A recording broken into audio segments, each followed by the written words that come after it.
Eu lembro muito bem que nessa mesma temporada, há pouquíssimo tempo, eu sequer sabia direito como que o Jed Spence jogava. Eu sabia que ele era um lateral direito, mas como ele tinha jogado praticamente nada pelo Tottenham, eu não entendia do que ele era capaz, né? E em 2 meses ele foi de um jogador completamente rejeitado para a principal peça do time nesse momento, e eu vou te explicar como. Primeiro é importante entender que o Spence não é um jovem assim de 18 anos, 19, tá? Ele já tá com 24 anos aqui, já tem um pouco de experiência na sua carreira, e que ele vem jogando direto e reto pelo Tottenham nas últimas partidas sem parar, indo muito bem em várias delas. Mas as coisas nem sempre foram assim, né? Ele começou fazendo base no Fulham e depois foi pro Middlesbrough, onde se profissionalizou de vez e acabou fazendo pelo menos 2 temporadas ali na Championship, a segundona inglesa. E lá ele tinha um técnico chamado Neil Warnock, que é este senhor aqui, que já rodou bastante por vários clubes ingleses, né? Com o Neil Warnock, o Jed Spence parece que teve algum problema ali, eles deram uma tretada com o Warnock, chegando a falar algumas coisas bem pesadas sobre o Spence.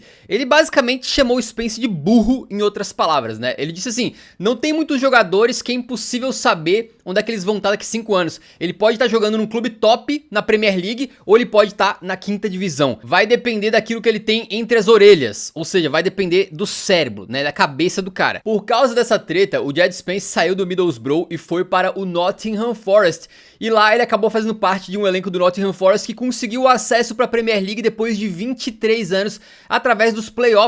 Ele foi o lateral direito titular dessa campanha aí e se destacou bastante. Vocês podem ver aqui, ó, atuando em 39 de, acho que são 46 rodadas, né, na Championship, jogando os playoffs, jogando Copa da Inglaterra, sempre atuando. E inclusive ele usou esse bom momento, né, como titular do Forest, subindo para a Premier League, para cutucar aquele ex-técnico dele, o Neil Warnock. Ele postou o seguinte, ó, com um charutão na boca, né, comemorando o acesso e dizendo: ah, onde estão os meus modos? Bem-vindo ao Twitter, e tagou, né, aquele técnico dele. Aí o técnico respondeu: cara, que bom que você ouviu meus conselhos, eu realmente disse que você poderia estar na Premier League ou na 5ª divisão, e você realmente alcançou o primeiro nível ali, parabéns e tal. Mas tu vê que foi um post um pouco afrontoso e um pouco imaturo, né? O cara tá lá comemorando seu sucesso, mas ele tá pensando no técnico que brigou com ele 1 ano atrás e buscando uma briga pública. E eu não sei se isso aqui é um sinal ou não, mas o fato é que parece que o Jed Spence teve problemas de comportamento nos próximos anos da sua carreira. E antes da gente seguir, sinceramente, essa foto ficou uma baita, né, cara? Se eu fosse ele imprimir, eu tava na parede da sala, pô, que isso. Mas o que importa é que quem se interessou pelo Jed Spence foi justamente o Tottenham depois dessa campanha com o Nottingham Forest.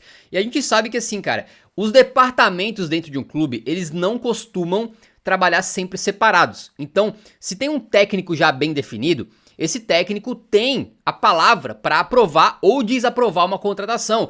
Não é que o departamento de olheiros vai lá e contrata quem eles quiserem sem levar em consideração se o técnico quer o cara, se ele vai utilizar, se cabe no sistema daquele treinador. Tem clube que faz isso, principalmente quando o clube tá em um caos, né? Tá entrando técnico, tá saindo técnico, tá com interino e tal. Mas quando tem um técnico fixo e um projeto, geralmente o treinador dá a aprovação ou não para uma contratação. Mas quando o Jed Spence chega, logo de cara tem um momento terrível, porque simplesmente o técnico do Tottenham na época, que era o Antônio Conte, vem a público dizer o seguinte: o Spence é um investimento do clube. O clube que quis fazer, o clube que decidiu comprar ele. Ele tava tipo assim, em outras palavras: olha, eu não quero esse guri não. Isso é coisa do Daniel Levy lá, da diretoria. Eu não tenho nada a ver com esse cara. Imagina tu ser contratado, né? E a primeira coisa que acontece quando tu chega no seu clube é o técnico falar em outras palavras, né, que não conta contigo, que isso aí foi um investimento do clube e não dele. Com isso vocês podem ver que assim que o Spence chega, ele mal joga, né? Ele faz um total de 6 jogos com o Conte,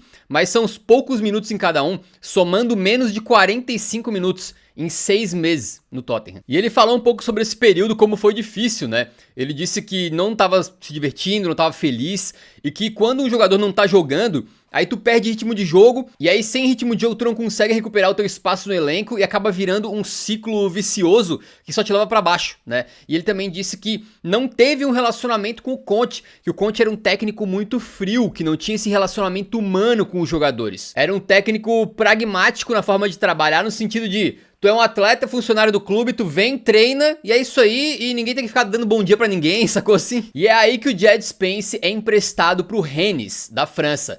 Ele chega lá com o diretor lá do clube dizendo que já vinha acompanhando o desenvolvimento do Spence por um tempo, que tinha outros clubes interessados, então que o clube estava muito feliz de conseguir levar ele por empréstimo por 6 meses e tal, supostamente um lugar onde ele poderia jogar. Porém, naquela temporada, mesmo com o Rennes indo muito bem, né, ficando em quarto ali no campeonato francês, o Spence fez 10 jogos em 6 meses, e vocês podem ver que ele chegou e pegou a vaga de titular, mas depois perdeu espaço, ficou no banco e ainda se lesionou. Então a passagem dele pelo Rennes não foi marcante, não foi especial nem pro clube nem pra ele. Quando termina o empréstimo dele no Rennes, ele supostamente voltaria pro Tottenham. Só que chega lá e o técnico Antônio Conte tinha ido embora. Pro Spence talvez fosse uma boa, que o Conte não contava muito com ele. Agora o Ange Postecoglou também chegou com uma de fazer uma reformulação, de colocar o seu estilo de jogo ali na equipe, e ele não achou naquele momento que um jogador que mal estava jogando, que estava voltando de um empréstimo que não foi muito bom, seria capaz de fazer parte do elenco que ele estava querendo fazer, jogar um futebol bonito pra frente. Então o Ange logo de cara não conta com o Spence também, e ele logo sai por empréstimo. O Spence vai pro Leeds, e lá no Leeds dá tudo errado, porque ele chega, já se lesiona, fica cerca de 3 meses de fora, e ainda tem mais uma treta com o técnico, dessa vez com Daniel Farke. E o Daniel Farke, ele falou algumas coisas meio preocupantes sobre o Spence. Porque a gente sabe muito bem que você só ter talento não significa nada no futebol. Você também tem que ter várias outras coisas, como um corpo capaz de manter aquele ritmo de futebol de elite por bastante tempo. Mentalmente também tem que estar bem e tem que ter boas atitudes, ou seja, você tem que ser profissional, você tem que conseguir se relacionar com os outros companheiros de equipe, com o seu técnico, tem que respeitar a hierarquia e por aí vai. E quando o técnico do Leeds falou sobre a saída do Spence, ele basicamente deixou entender que o Spence não era profissional. Ele falou assim, é óbvio que a gente tem que olhar para a qualidade dos jogadores, mas também tem que ver outras coisas, como profissionalismo, disciplina, o quanto que o cara se entrega nos treinamentos, se ele é positivo pro grupo ou se ele traz algo negativo, né, pra equipe. E ele falou que considerando essas coisas, o Spence não se encaixava. Aparentemente o Spence chegava atrasado nos treinamentos, então ele não era profissional o suficiente. E o técnico do Leeds me parece que naquele momento tomou a decisão correta. Falou, cara, tu não quer estar aqui, tu não tá se esforçando o suficiente, tranquilo, volta lá pro teu clube e boa sorte. E é aqui que acontece um pouco de momento borboleta no futebol, né? Este cidadão que está ali na frente é o nosso querido Eric Dier, que por muito tempo foi jogador do Tottenham, muitas vezes como titular, sem que os torcedores tivessem a confiança de que ele tinha nível para ocupar essa posição num elenco que sonha com coisas grandes, né? Depois de muito tentar vender ele para qualquer lugar aí, o nosso querido Eric Dier acabou conseguindo ir pro Bayern de Munique, sabe-se lá como. Isso engatilhou uma sequência de eventos que acabou sendo positiva para o Spence. Primeiramente, para suprir a saída do Eric Dier, o Tottenham teve que ir atrás de um zagueiro e fechou com o Radu Dragusin do Genoa. Curiosamente, o Dragusin também tinha proposta do Bayern de Munique que acabou ficando com o Dier. Então, nessa aqui a gente acabou se dando bem, foi bem doido na época, né? Mas ele chega no Tottenham e ele veio do Genoa. Como ele veio do Genoa, os clubes fizeram um acordo para que na mesma negociação que o Genoa vendeu o Dragusin pro Tottenham, o Spence fosse para o Genoa por empréstimo. Então tu pensa que nos últimos 4 semestres o Spence estava indo para o 4º clube diferente. Ele estava pingando de clube em clube sem conseguir se fixar em lugar nenhum.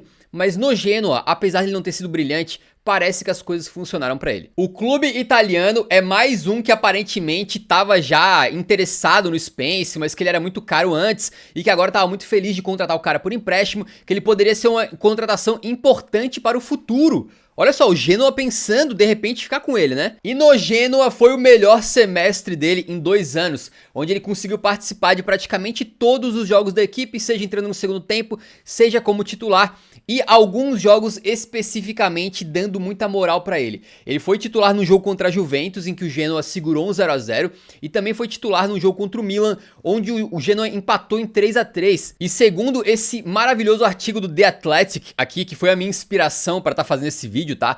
Ele acabou gostando muito desse momento dele no Genoa, né? Que essas atuações aí, principalmente essas duas que eu falei, foram importantes para trazer a confiança dele de volta e ele perceber que, pô, peraí, eu consigo jogar no alto nível, entendeu? Eu fui bem contra a Juventus e contra o Milan. Se eu ficar focado, eu posso atingir grandes coisas na minha carreira. E talvez isso aí tenha virado uma chavinha na cabeça do Spence pra ele começar de repente a ser mais profissional, não ficar mais com aquela coisa de ficar se atrasando nos treinos, de repente pra evitar conflitos com os seus treinadores. Eu não sei exatamente, nisso aí a gente não tem muitos detalhes, mas o fato é que se algo mudou na cabeça do Spence, não foi suficiente pra convencer o Genoa. porque ele jogou bastante, mas o Genoa teve a oportunidade de comprá-lo em definitivo por 8 milhões e meio de libras e decidiu não fazer isso. E é doideira, porque olha só, cara, o Spence tinha chegado no Tottenham por cerca de 15 milhões de euros, segundo o Transfer Market, né? Então, se ele estava disponível por cerca de 9 milhões de libras para o Genoa, digamos uns 10 milhões de euros arredondando, cerca de 2 anos depois de ser contratado pelo Tottenham, é porque na cabeça dos dirigentes do Tottenham, o Spence era um jogador que não ia vingar, que não ia ser utilizado pelo clube. Os caras estavam querendo vender ele com um desconto de 50% em relação ao valor que eles tinham pagado 2 anos antes. Ou seja, é admitir que o investimento foi mal feito. Eles estavam tentando recuperar uma parte do valor ali quanto dava, né? Recentemente eu me mudei, tava tentando vender minhas coisas, eu tava com muita pressa. Então foi bem triste, porque várias coisas que eu vendia, tive que vender muito barato. Então eu anunciava algo, não vendia, e como eu tinha que ir embora do apartamento, tinha que me livrar de tudo, a cada dia eu abaixava 50 contra o valor das coisas.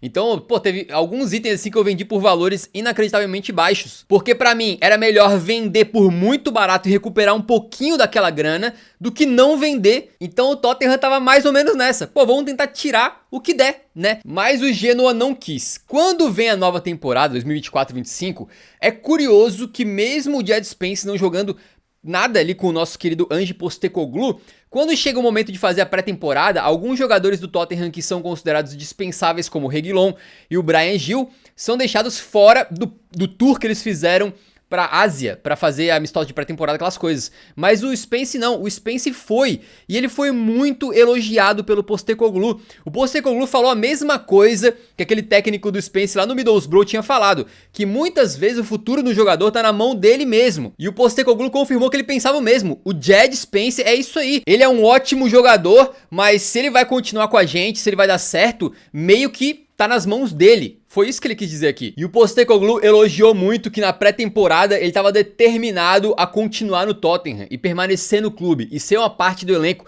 Ele não queria mais um empréstimo. Ninguém quer. 1 ano no Forest, 6 meses no Tottenham, 6 no Rennes, 6 no Leeds, 6 no Genoa. Para um jovem, isso é a pior coisa que pode acontecer. A gente já viu uma pá de jovens que começam a ser emprestados para todos os lados, ficam pulando de clube em clube, nunca se fixam em lugar nenhum. Isso aí, nem sempre, mas muitas vezes é quase que a receita perfeita para o cara flopar. Então ele não queria mais um empréstimo de jeito nenhum. Mas mesmo sendo elogiado pelo Postecoglou, ele não teve muitas chances, né? Vocês podem ver que ele foi mantido fora do elenco que foi inscrito para a Europa League. Ou seja, o Postecoglou não contava com ele como um jogador importante. E na Premier League ganhou uns minutinhos aqui ou acolá, mas a maior parte do tempo no banco. Quando ele entra contra o Manchester City é para jogar 1 minuto. E por aí vai, né? O grande momento dele veio na Copa da Liga Inglesa contra o Coventry, em que o Tottenham estava sendo eliminado e ele acaba fazendo um gol importantíssimo no final já, entrando no segundo tempo, né? Que foi o gol do empate que permitiu depois o Tottenham virar o jogo. E ele ficou muito feliz com aquilo ali, mas não significava que ele conseguiria muito espaço no elenco. Esse espaço só foi surgir por causa das lesões. Basicamente todo mundo na linha defensiva do Tottenham acabou se lesionando em algum momento, né? Os zagueiros, o lateral esquerdo, o Dodi também. E quando o elenco estava completamente dilacerado, o Postecoglou teve que começar a botar caras que ele não contava antes para jogar. Até o Reguilon, que estava completamente afastado, o Tottenham queria vender ele por qualquer coisa que alguém oferecesse, né? Mas ele ficou, começou a jogar uns minutos. E o Jed Spence não foi diferente. Ele começa como titular no jogo contra o Southampton pela Premier League no dia 15 de dezembro de 2024. A gente tá falando de 2 meses atrás.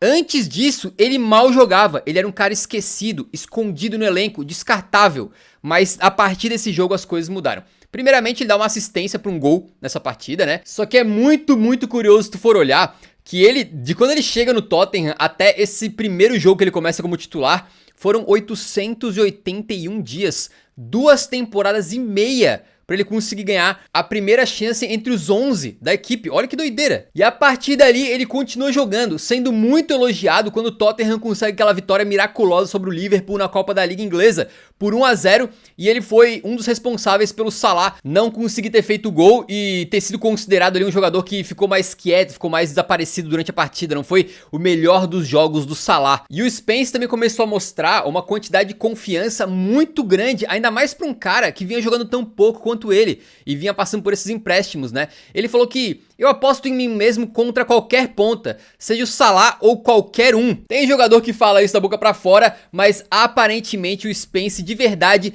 gosta de enfrentar grandes jogadores que estão em ótima fase, porque ele tem essa vontade de conseguir parar os caras. Foi o que ele fez também contra o Mbeumo, do Brentford, né? E o Postecoglou disse que ele adora isso, de poder marcar os principais jogadores da Premier League. Eu acho que isso é uma característica pessoal dele muito legal, porque tem gente que treme. Tem gente que vê o Salah e fala, ih, rapaz, ferrou. Ele não, ele vê o Salah e ele começa a babar, ele quer partir pra cima do Salah, entendeu? Com isso ele continua jogando, e os torcedores do Tottenham começam a perceber que, pô, esse guri tá cada vez melhor. Ele tá sendo muito importante. Já começam aqueles papos de, pô, quando o Doge voltar, sei não se ele vai ser titular, hein? Acho que agora é o Spence. Ou, pô, quero ver o Spence como titular no lugar do Pedro Porro na lateral direita. E por aí vai. Vale lembrar que ele é lateral direito, tá jogando improvisado na lateral esquerda, beleza? E aí tem esse gráfico que já tá um pouquinho desatualizado, mas basicamente mostra que, em termos de vários atributos importantes aí, fora assistência e cruzamento, basicamente, o Spence é o melhor lateral do Tottenham na temporada. Ele dribla mais, ele leva mais a bola pra frente e ele marca muito melhor do que o Pedro Porro e o Doge também. Com essa retomada do Spence no Tottenham, acontece algo que poucos poderiam imaginar. Um cara que tava pra sair pro Genoa por 8 milhões, acaba renovando o seu contrato até 2028. Exatamente, um ano a mais do que o contrato anterior e provavelmente com um belo salário aumentado agora que ele é um cara importante no elenco. Além disso, lembra aquela partida que eu falei que ele marcou muito bem o Mbeumo contra o Brentford? Ele foi escolhido oficialmente como o melhor jogador da partida e muitos deram a ele o crédito de ter conseguido botar o Mbeumo no bolso, digamos assim. E na partida seguinte, contra o Manchester United, em que o Tottenham vence também pela Premier League, novamente o Jed Spence é eleito o melhor jogador da partida. Posta essa fotinho dizendo que tô com fome.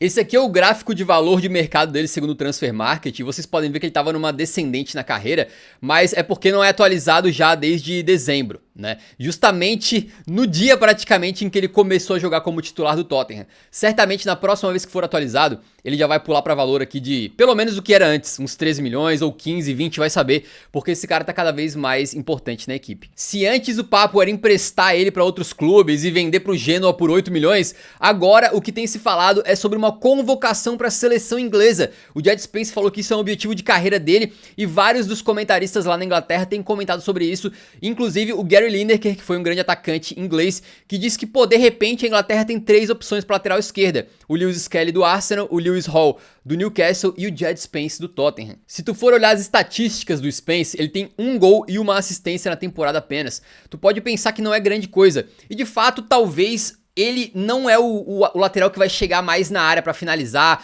não é o cara também que vai, de repente, acertar tantos cruzamentos assim, mas ele tem algumas características muito fortes que o WhoScored calcula estatisticamente, e é realmente verdade isso aqui. É só assistir qualquer jogo do Spence pra confirmar. Ele é um cara que marca muito bem, ele cola nos adversários, ele é duro na queda, né? Ele consegue botar o pé na frente de uma jogada e sair com a bola, e além disso, quando tá o time do Tottenham com a posse, ele tem toda a capacidade de sair de momentos de pressão, seja tocando, seja driblando, que é a principal característica dele. Ele não tem medo, ele bota na frente e ele consegue se sair muito, muito bem, às vezes tirando o time de apuros lá atrás e conseguindo encaixar ali um ataque. O melhor jogador do Tottenham, em termos puros, ou no seu auge, claro que é o Son, né? Isso aí não tem a menor dúvida. O melhor jogador do Tottenham na temporada, com certeza, é o Kulusevski. Mas o melhor jogador do Tottenham nos últimos jogos, nas últimas semanas, se chama Jed Spence, que não só tem um nome maravilhoso, parece nome de artista, como tá jogando de forma maravilhosamente bem. E eu quero ver alguém tirar ele do time titular. Fim.